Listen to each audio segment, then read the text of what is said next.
Šiandieną Italija Urugvajus spręsis, kuri iš šių dviejų ekipų iškovos kelialapį į aštuntfinalį. Ir kaip nebūtų keista, manau, retas, kuris futbolo aistruolis ir specialistas tikėjosi, kad taip, būtent Kosta Rika, ta ekipa, kurios turbūt niekas nematė toje grupėje, tačiau jie žengė į aštuntfinalį, jau garantavusi savo kelialapį. Taigi tie grandai, anglai keliauja namo, Italai Urugvajus spręsis, kuri iš jų susikraus lagaminus ir išskris iš Brazilijos nuleistomis galvomis.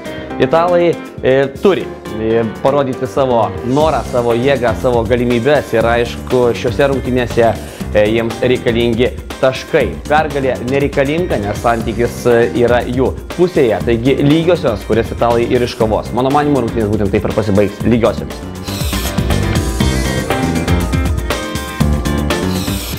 Ciao! Hola!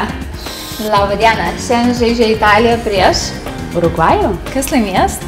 Aš manau, kad Urugvajus. Nu, papasakok man apie Urugvajų. A ne? Žinokite, bet Urugvajus komandai žaidžia futbolininkas vardu Suarezas, ar ne? Jį vadina kanibalu, dėl to, kad jis savo varžovus buvo įkandęs. Kad, žinai, labai pavojinga. Bet nėra taip baisu, žinok, nes Mario Balotelli savo namuose fejerverkus leido vonioje. Taip, kad neaišku, kas gali atsitikti su jūsų rūpinė. Nu, žinok, kuris kandžiasi ir kuris padeginėja, tai nežinau. Pabandom gal. Pabandom.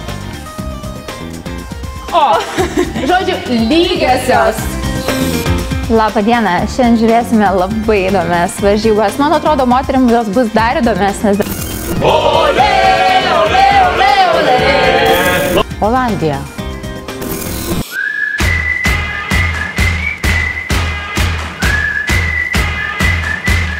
Varžybos gyvai, orangulas.lt